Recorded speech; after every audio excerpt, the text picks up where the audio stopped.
All right. Hi, Mary. How are we doing today? We're doing all right. Doing all right? Yeah, it's been pretty chaotic in our household. Has it I'll now? tell you. Yep, Albert I could never imagine it being chaotic in this household. Oh gosh, no, never. You know, 3 kids, and Mm-hmm. you know, with Albert's diagnosis, it's been very frustrating trying to get him to communicate and to try and kind of implement those routines with him. Yes, I can tell that this would be very upsetting for you, especially trying to navigate with your other 2 kids. I know you mentioned earlier that it can be very stressful when you have their soccer practices and school to get them to, and you also have Albert's diagnosis and trying to get him the language that he needs. Right. So can you tell me a little bit about the routines this week? Maybe something that was stressful or something that worked. Just give me any insight on how Albert was doing this week. Yeah, I think, well, during meal times, it's been pretty, I would say that's the most frustrating part. Okay. He doesn't really communicate well what he wants, and I feel like I can't do anything right for him, and so it's just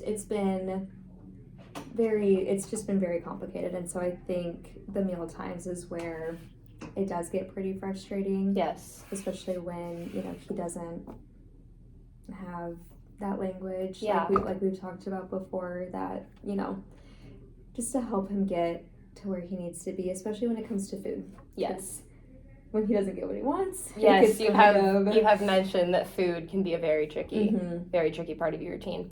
I can understand it's very frustrating to feel that way, and I really respect how honest you are with your description of, you know, the problems that he's having, because it's really important to be honest and say like, hey, these are the things that we need fixed, and these are the things that are really a struggle. So I really, really do respect how honest you're being about your concerns, and that really helps me be able to draft plans and create strategies that are helpful to your family. So tell me a little bit more about snack time. Maybe tell me an instance this week where it didn't really go as planned. Okay, well, let's see, what were we having for snack? We had, he loves his cheese cubes. Oh, yes, I do remember him loving those cheese cubes last time I visited with you guys.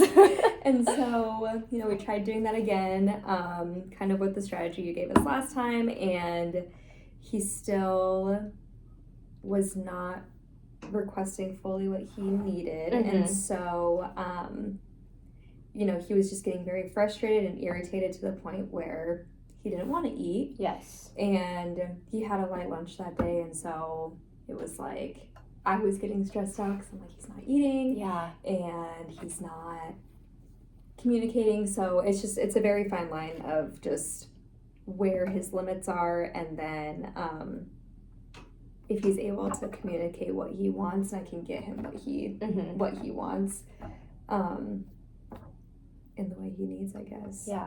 But yeah.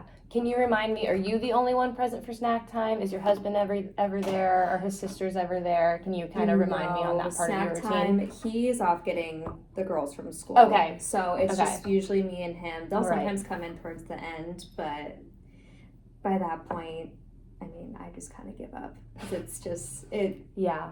I need to get started on dinner, and then the girls come home, and then we just kind of lose the whole part of the routine towards the end. Yes. But we still try and give it.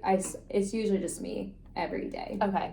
Well, I want to support you in whatever way I can and give you strategies that can hopefully help you get through this routine and let it not be a super stressful part of your day. So today we are going to talk about some snack time strategies that we can use for Albert, so that when we get to that part of the day, it's not this chaotic part. We can get through it. He can communicate. Hopefully we can I know you've mentioned he does some gestures. He can point to what he wants, but are you wanting him to use words? Would you say that is the overall goal? I think, I would say my biggest outcome for him is just that requesting piece. So like understanding what his gestures mean, but then also words would be very nice. I mean, you know, he's 2. Yeah. So getting his words out there would be great. But even just some vocalizations too would still be Okay. really appreciated. So are there times where you're able to clearly understand like what the gesture means, or does your husband ever pick up on some things where he knows what the gesture means, or even your daughters, do they notice anything? I feel like since the girls are great with him, and so they're able to pick up on it a little bit better than me and my husband, but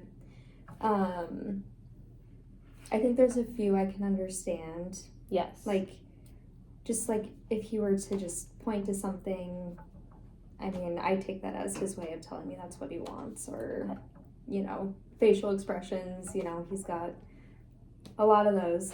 So that's also something he can tell me, but I'm not sure you can really control the facial expression. But kind of just see if it's like he's showing comfort, he's showing discomfort, he's happy with it, he's sad with it, you know.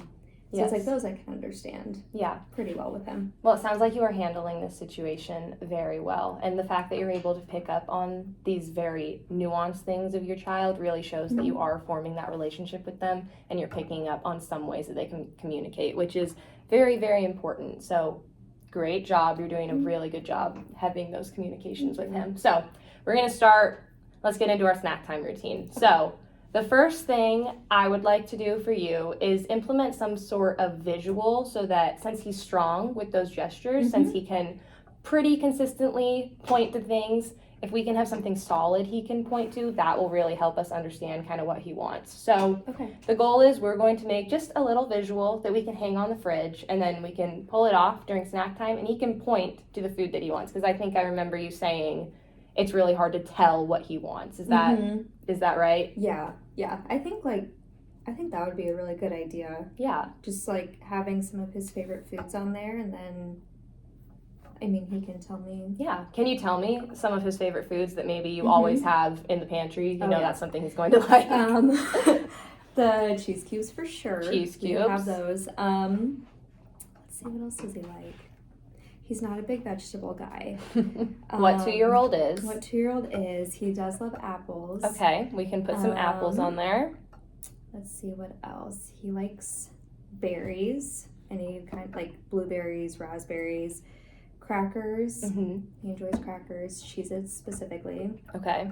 What else? Oh, he likes marshmallows, but I don't know. I'm not very interested in giving him that as a consistent snack. As consistent snack. I think if we stick with the cheese, the crackers.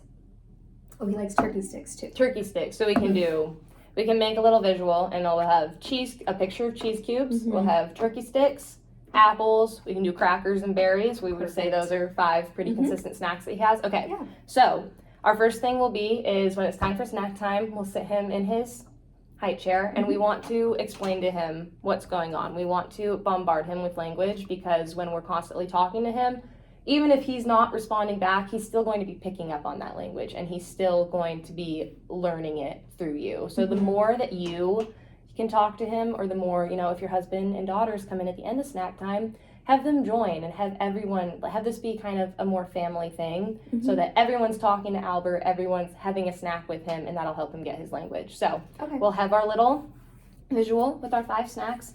We'll want to present it to him. Probably while he's in his high chair, so that he sees it in front of him. And you'll ask him like, explain, it's snack time. We're going to eat our snack now. Can you tell me or point what you want? And you're going to want to give him the options, because, you know, he might look at the sheet, and if he really wants the cheese cubes, you know, he might point at those cheese cubes right away. But if he's staring at it, you may want to prompt, be like, ooh, we have cheese cubes, and point to our cheese cubes. Apples. What was the other ones we said? Turkey sticks, berries, crackers, and give him all those options, and then model pointing to them. If he doesn't make a decision, you can say, I want to eat some apples, and point to the apples, and then ask him, what would you like to eat? And just hopefully that'll lessen the stress of snack time, and you know, giving him those options in front of him instead of plopping him in the kitchen, in front of the fridge, in front of the cupboard with all these different food options. It's probably going to be really overwhelming for him and for you, because you may not know. He might start pointing, and you're like, I don't know what you're pointing to, dude. Like,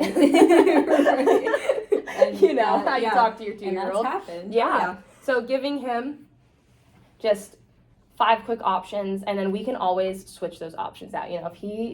If I can't imagine it, but if he ever starts to get tired of cheese cubes, we can put a new option on. So just talking him through his options and allowing him kind of the choice to make the decision of what he wants to eat. That should hopefully lessen the stress of snack time for you, because I know that can be really stressful, and lessen his stress and lessen his, he may get into the kitchen and not know what he wants, but giving him these options will be really helpful. Yeah, I like that idea a lot. I think that would be very, very beneficial for him. Okay, good. And for us too. Okay, good. And then you also mentioned that you would like him to get some language. Could you elaborate on that a little bit for me? What is it? Does he talk a lot during snack time right now, or is it pretty he's eating his food and it's pretty much he's just eating his food. He's just it's eating. Not so much. Okay. Yeah. Yeah. He usually doesn't chat all that much. Okay. But, yeah. Well, we can take snack time and make it a language learning opportunity. So once he picks his snack, we'll put our little visual away and we'll get the snack. And the snacks you've picked are great snacks because we can use them for language in multiple different ways or multiple different opportunities, because all the snacks you picked can be chopped up into little pieces or they're already separate pieces themselves. So what we're going to want to do is we're going to give him one piece at a time, modeling what the food is. So let's do his cheese cubes, because that's his favorite. You'll have your little bowl of cheese cubes, and instead of giving them to him all at once, we're going to give them one at a time, trying to get him to say the word. We'll say cheese. Cheese cube might be a little too much. He'll know that one. So you'll pick up the cheese and you'll say cheese, trying to get him to say it, and you'll do that 3 times. So you'll go cheese, pause for 3 to 5 seconds to see if he'll say it. Say it again. Cheese, pause 3 to 5 seconds. Cheese. If he doesn't respond after the 3rd one, you're just going to go, here's the cheese, and you're going to give it to him and you're going to let him eat, because we're not going to withhold food from him, because A, we know that's not going to make him happy, and B, we're not going to try to force language out of him. We just want to see if we can get him to say these simple words. So then hopefully the idea is when snack time comes later, hopefully we'll move away from the visual. He'll walk into the kitchen and be like, Mom, I want cheese. Yeah. Does that sound like something you're able to implement? Oh, yeah. And I think it would be really easy for, let's say I'm not there for snack time. I think that'd be easy for his sisters and then Dad to learn. Yes. Well. That would be great to implement all your family members into doing it. If his sisters really love hanging out with him at snack time, that would be a great way, and it could take some stress off of you. I know that can be a really stressful part of the day, so you get your daughters to do it, and you can go get started on dinner. So incorporating the whole family into snack time can be really helpful and really beneficial when A, making the family's routine less stressful, and B, getting Albert all those different language inputs to hopefully, snack time comes in a month or so and he walks into the kitchen and he just says, cheese. May not be a full sentence, but hey, you know what he wants. Yeah, no, that would be great. Yeah. All right. Is there anything else that you were hoping to target today?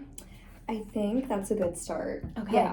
Yeah, I think that would be a really good start for him. Those feel like they're doable? Yeah. Okay. Oh, yeah. I feel comfortable with it, and yeah. Good. Well, you are doing a great job, Mom. He is Thank you. Lucky to be in a family like your guys's, and it's going to come. We're going to be patient, and I really appreciate your understanding and your determination in this matter. You're doing a great job. Thank you. We appreciate you as well. You've done a lot for us. So. All right.